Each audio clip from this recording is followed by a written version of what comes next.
Hello everyone, today we are going to start lecture 01 of class 8 mathematics chapter number 6, which is squares and square roots.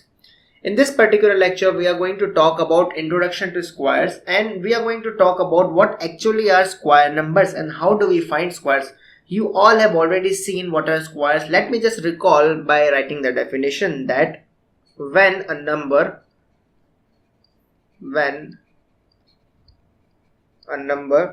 is multiplied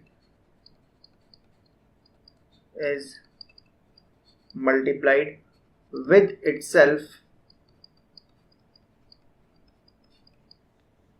comma, when a number is multiplied by itself, comma, the product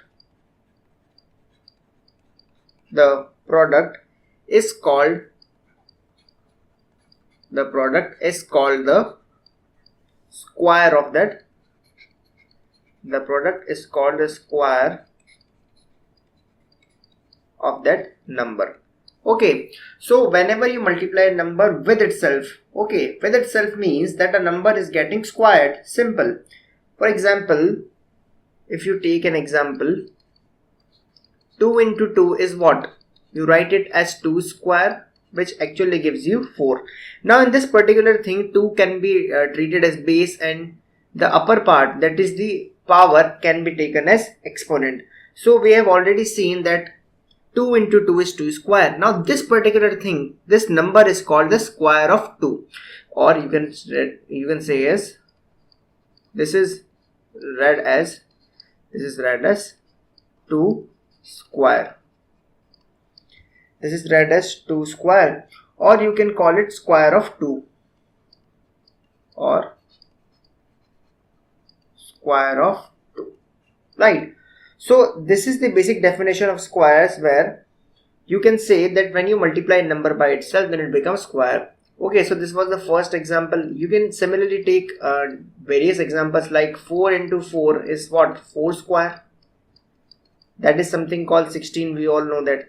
Similarly, if a is any number, then a into a is simply called a square, comma, where a is the base and 2 is the exponent.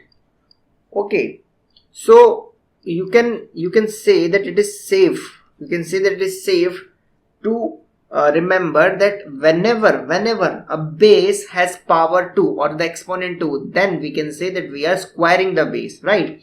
Now what actually a square represents? The important thing is why it is called a square. You all know that.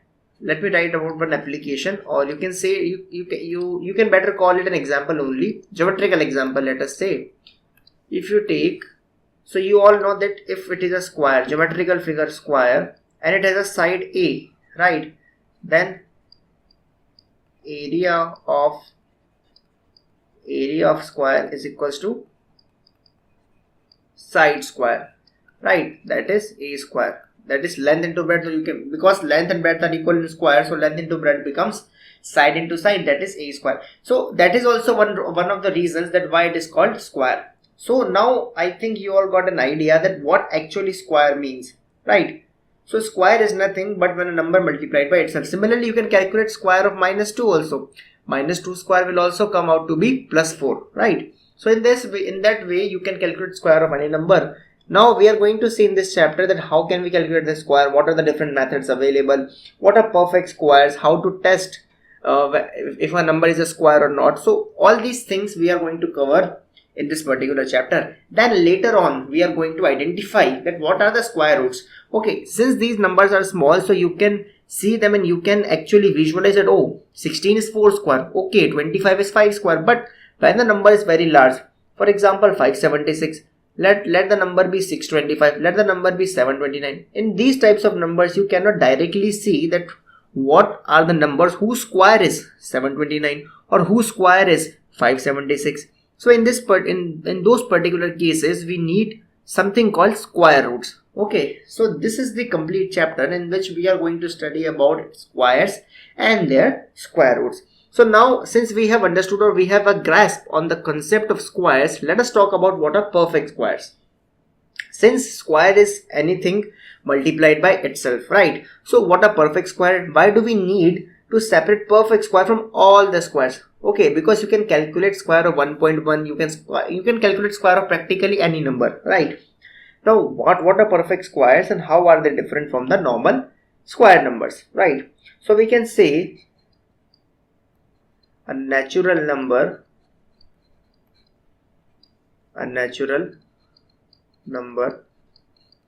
is called a perfect square. A natural number is called a perfect square if it is the square, if it is the square. A natural number is called a perfect square if it is the square of some natural number, right?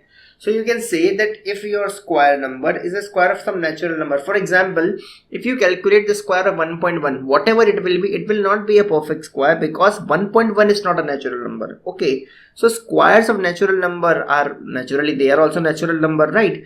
So a square of a natural number is something called perfect square. For example, if you calculate the square of 8, whatever it will be a natural number only, but it will be a perfect square because it is a square of 8, which is a natural number. But tomorrow if you calculate the square of 7.5, then whatever it will be, it will not be a perfect square because 7.5 itself is not a natural number, right? So we can have some examples, right? For example, 4, it is a perfect square, yes, because it is a square of 2, right? So it is square of 2. Similarly, is 16 a perfect square? Yes, because it is a square of 4, which is a natural number. Okay. Is 81 a perfect square? Yes, because it is a square of 9, which is again a natural number, right? Similarly, you can say that 24 is not a perfect square because 24 may be a square of some number, but it will not be natural because 4 square is 16 and 5 square is 25. So 24 must be 4 point something. It must be square of a number, but the number is what? 4 point something, 4.9 and all. So you can see that 4.9 is not a natural number. So 24, or you can say numbers between 16 to 25, not including 16 and 25, in between them are not perfect squares, right? So we have limited number of perfect squares because we have those as many as number of natural numbers. So if you have 100 natural numbers, you will get 100 perfect square, right? But still there are some numbers in between two perfect square, two consecutive perfect squares which are not perfect. Why? Because if you see that numbers between 9 and 16, obviously 9 is 3 square and 16 is 4 square, but the numbers that is 10, 11, 12, 13, 14 and 15 are not perfect square because they are not the squares of any natural number. Okay, so this was perfect squares, right? Similarly, you can see that in case of 30,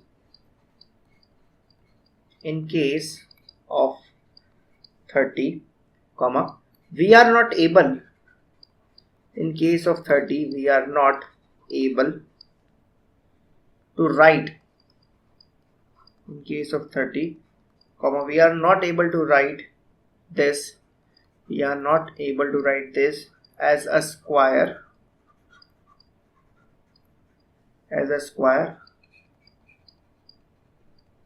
of some,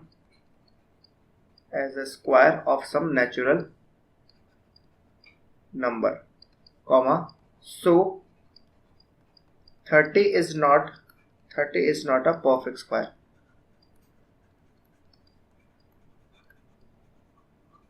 Now again you can see that 30 is a number between 25 and 36. The immediate perfect square just before 30 was 25 and the next perfect square after 30 would be 36. So obviously numbers between 25 and 36 are not perfect squares, as they are not squares of any natural number, because after 5 the next natural number is 6. So 5 square 25, 6 square 36. So you can very well get an idea that what are perfect squares, right? So square roots, if I say, of perfect squares would be natural numbers. We are going to talk about it later in this chapter. Okay, now let me give you an interesting fact why they are called perfect square, right? Let me show it geometrically. The perfect squares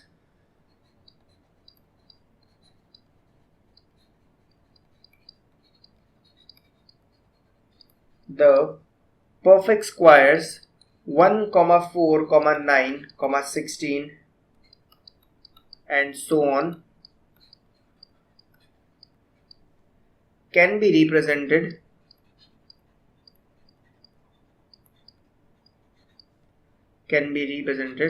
geometrically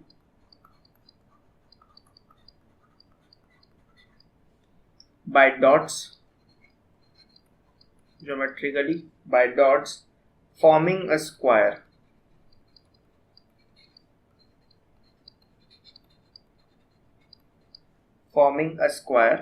Right.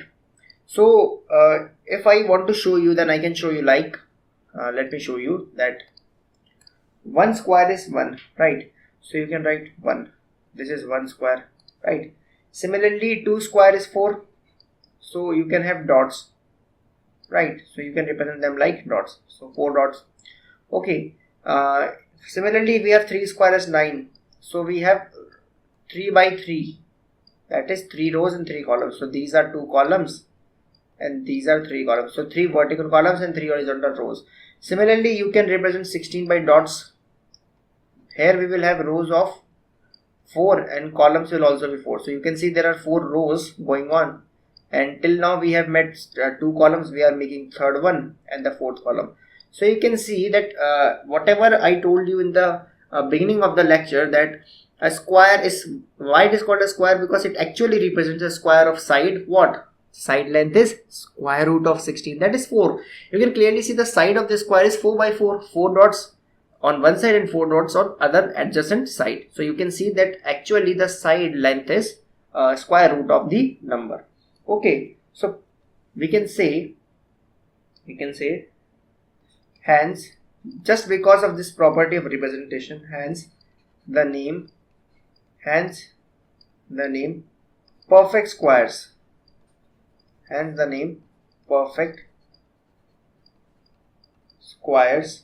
or square numbers is assigned, hence the name perfect squares is assigned to these numbers. Okay, so now you must be wondering that if you are calling them perfect square just on the basis of this property, then in the starting of the lecture also we have made a square. So let me tell you students that in that particular case the side length could be any length. It can be 1.3, 1.4, so it does not matter that what is the square length. So it can be fraction also, but here since it is perfect square, so it is not explaining you it in the terms of length, it is explaining in the terms of number of dots, and number of dots can't be the fraction, right?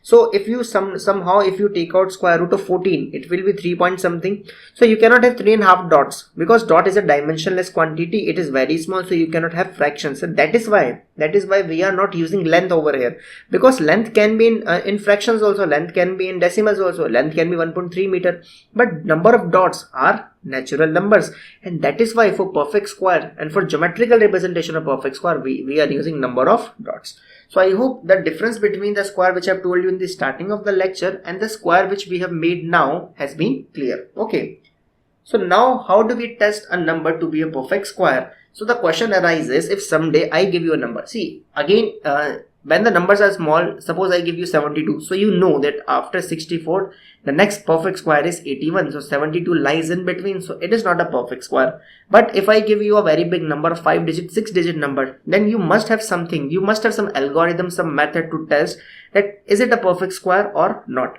right? So let me give you some steps in which, after following which, you can find out exactly that a number, be it 7 digit, 8 digit, 9 digit number, you can easily find out that it is a perfect square or not. Okay, so there are some steps. So let me talk about the step number 1. The first step is obtain the number, right? The first step is you should have clear number, obtain the number, so that you can count the number of digits and all, right? What is step 2? It is very simple. Write the number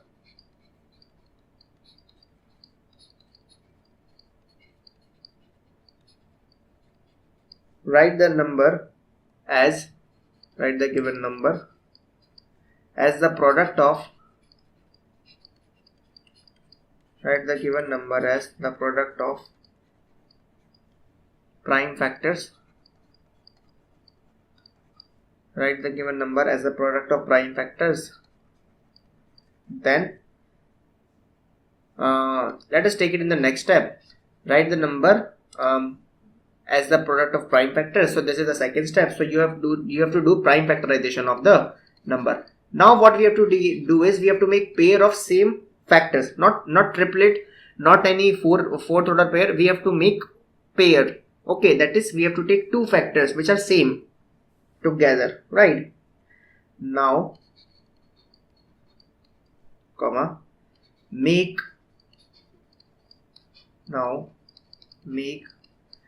pairs of same factors, right? Same factors means is if a number is divided by 3 and then 3 then 3 then 3, so take 3 3 3 in pairs, right? Do this till you are exhausted, till all the pairs, all the factors are exhausted, right? Now this is the deciding step. If there are factors all of which have pair, if there are factors all of which have pair, comma, then given number is a perfect square. Then given number is a perfect square, otherwise not, right? So if there are factors of all of which have pair, so all the factors if appear in pairs, then the number is a perfect square, otherwise not. See, you can clearly smell the feeling. You can clearly smell that we are actually making pairs, because we know that to make a square we need two numbers which are exactly same. That is, if we want to make a perfect square 9, then we need to take 3 and 3 twice, same number 3. It cannot be 3 and 3.1, it cannot be 3 and 3 and 2.9.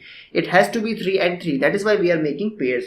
So let us do a question and let us actually use the method, that how to use this particular method and find that whether a number is a perfect square or not.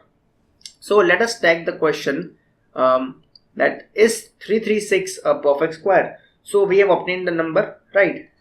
So let us talk about the solution. So we have first obtained the number. So write the number in prime factorization form like this. So the second step is start doing prime factorization. First we'll take 2. So 2 ones are 2, then 1 and 3 13. So 2 6 are 12, 1 and 6, then 8, right?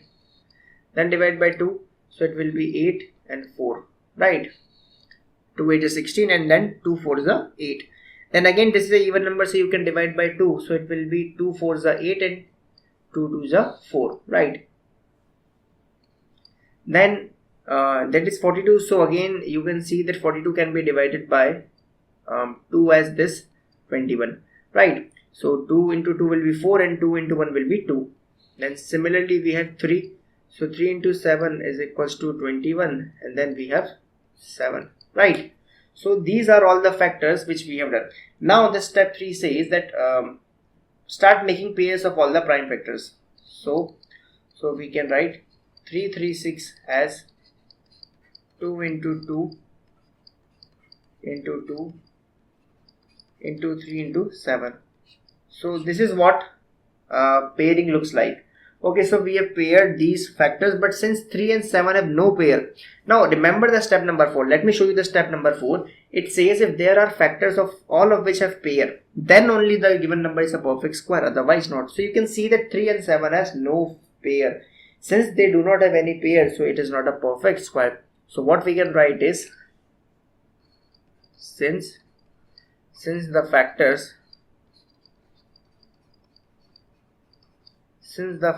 3 and 7 have no pair, since the factors 3 and 7 have no pair, comma, therefore we can say, therefore the given number, therefore the given number 336 is not a perfect square, right? So it is not a perfect square. So you can clearly see that using the method which we have developed, we can clearly identify that whether a number is a perfect square or not. Now let us take another example using the same method. So in this question we have to find is 225 a perfect square. So again, let us start by prime factorization. Let us start by prime factorization of 225. So obviously it is not going to divide by 3 because it is an odd number. So we'll start with 3. So 3 into 7 would be 21, and then 3 into 5 would be 75. Then again we can divide it by 3. So it will be 25, right? Then again we can divide it by 5. So it would be 5. And finally 5 into 1 equals to 5. So we can see that 225 is equals to 3 into 3 into 5 into 5. So after making the pairs of same factors, we can see that yes, since all the factors have pairs, so this number is a perfect square. So what we can write? We can write as since all the factors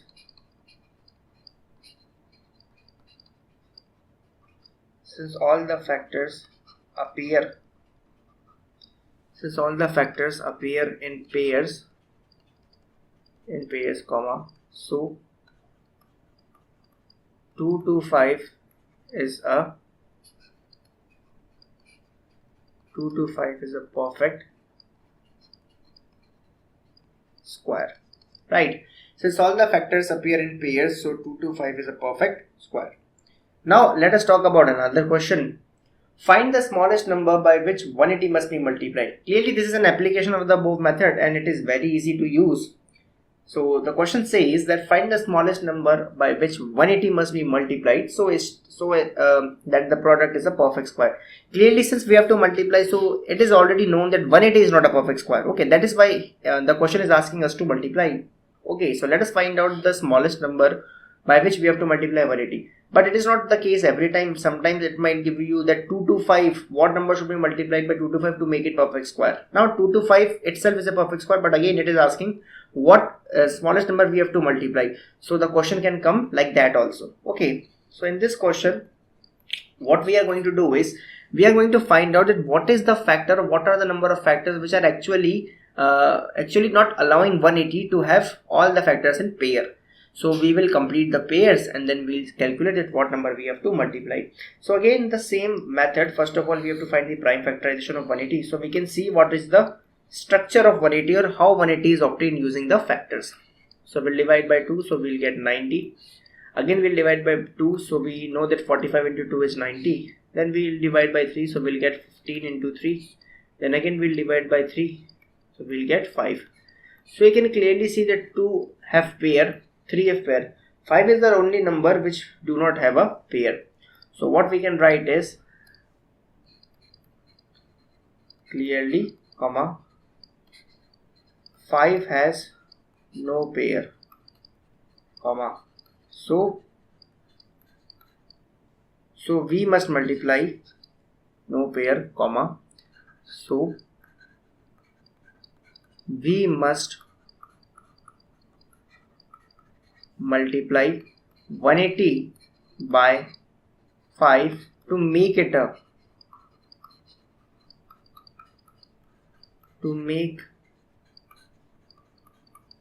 perfect square. Okay, clearly 5 has no pairs, so we must multiply 180 by 5 to make it a perfect square. Clearly if you multiply it by 5 it would become 900, which is again a square of 30. So that is the smallest number because we are completing the pair of the factor 5. Okay, similarly we can have question like find the smallest number by which 28812 must be divided so that the question become a perfect square. Obviously it is bigger than a perfect square and we are demanding a square which is less than 28812. That is why we are dividing it. So again, let us first find what is the actual structure of 28812, how it is arranged in the form of prime factor, so that we can find out that what we have to do next, right? So we'll divide by 2, so we'll get 1, 4, 4, then 1, so it will be 0, 6, right? Similarly, we'll divide by 2 because it is again an even number, so we will have 7, 2, 0 and 3. Then since the sum of digits is 12, which is again divisible by 3, so we can divide by 3. So 2, then we'll have 4, 0 and 1. Obviously the sum of digits is 6 plus 1, that is 7. So since the sum of digits is not divisible by 3, so the number will also be not divisible by 3. And since there is no 0 or 5 at the end, so we'll directly check with 7. And yes, it gets divided by 7. 7 into 3 would be 21. Then 3 and 30 would be 20. So 7 into 4 would be 28. Then 2 and 1 would be 21. So again 343. Now 343 is what? It is cube of 7. So we can directly write like this, then like this, and then finally like this. Okay, so if we start pairing, so we have 7 and 7 pair, 7 and 7 pair, 2 and 2 in pair. So we do not have 3. So instead of adding one more 3, it would become it would be like multiplying, but we do not want to multiply, we want to divide, so we can remove 3. Okay, since 3 has no pair, since 3 has no pair, comma, so we must divide 28812 by 3 to make it a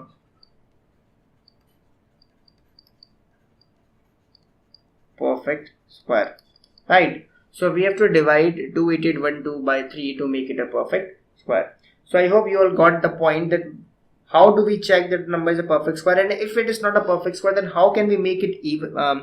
Firstly by multiplying, and secondly by dividing with a suitable factor. Okay, everything depends on the pairing, right? So pairing is the most important step, and you should be very careful while factorizing the number. Try not to make a mistake that you start repeating any factor, okay, because it will create a problem, and you will not be able to find it actually that if the number is a perfect square or not. So try to be a little bit focused and try to do prime factorization a bit securely, or you can say without any mistakes, right? So now let us talk about one more question. So the question is plain and simple, that is 1575 is a perfect square. Again, we can solve the question using our previous method, that first of all we will find the prime factorization of 1575, right? So since it is an odd number, it will not be divisible by 2. Now let us see the sum of digits. Now let me tell you why am I calculating the sum of digits, because the divisibility test of 3 says that if the sum of digits of a number is divisible by 3, then the number is also divisible by 3. So here sum of digits is 1 plus 5 6 plus 7 13 plus 5, that is 18, right? So 18 is divided by 3, so it is easily divisible. So 1575 will also be divisible. So that is the shortest way. Okay, that is a divisibility test of 3. So we'll start with 3. So 3 into 5 will be 15, then 3 into 2 will be 6, and then 3 into 5, so 525. Now again, if you add 5 plus 2 is 7 plus 5, so it would be 12. So again they can be divided by 3. So 3 into 1 would be 3, then 2 and 2 22. So 3 into 7 would be 21, then 1 and 5 this. Now if you see 1 plus 7 equals to 8 plus 5 equals to 13. So sum of digits is 13 and it is not divisible by 3. So the number is also not divisible by 3. So let us start dividing it by 5. So we will get 5 into 3 would be 15, then 5 into 5 would be 25. Then again we'll divide by 5 and we'll get 7. Then finally we'll divide by 7 and we'll get 1. Right? So we can write 1575. So implies that 1 by 75 equals to 3 into 3 into 5 into 5 and into 7. So you can see that we can form pairs, but clearly 7 do not have any pair. So what we'll write, since 7 has no pair, since 7 has no pair, comma, so 1575 is not a perfect square. Okay, so 1575 is not a perfect square. So you can very well see that it is very easy to calculate a square and to find if somebody gives you a number, so you can easily find using this method that it is a perfect square or not. Okay, so now let me give you squares of first 30 natural numbers which are actually relevant. Now this table consists the square of numbers till 50, but you will actively need the square of all the numbers between 1 to 30. So you should at least learn this table till 30. If you learn it till 50, it would be very beneficial to you. But yes, you should know the square of natural numbers till 30, because it will greatly help you in solving the questions, and for ready reference it would make your calculation faster. Okay, also there are some properties and patterns associated with the squares of numbers which I will be discussing in the next lecture. Okay, so in this lecture what I am going to tell you is how do we calculate the square of these numbers, right? Again, so we have to multiply 25 by 25. Now it is up to you how do you do it, but you have to calculate 25 into 25, you will get 625. Similarly, if you want to get 47 square, multiply 47 into 47. If you have very small way of multiplying these two numbers, it is easy. Otherwise you can use the conventional method like 44. Let us take 44 for reference.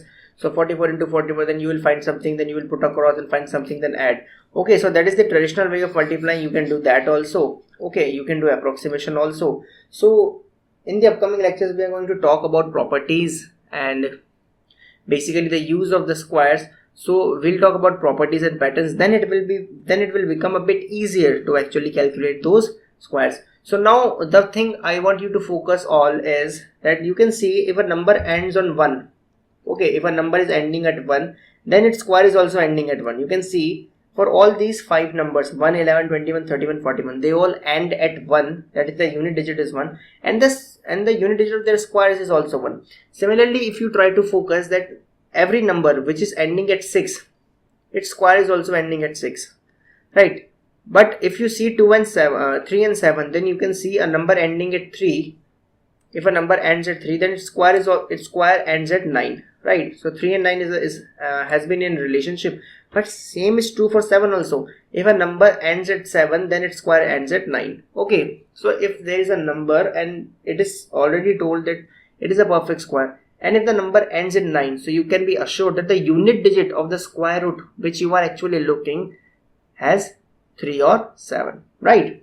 So that this table basically and these properties helps in approximating the value of a square root, right? So this was all about this lecture. In this lecture we have talked about how to identify a perfect square, what are squares, we have revised the definition, we did some questions. In the next upcoming lectures we are going to talk about the properties and identities of square numbers or perfect squares, right?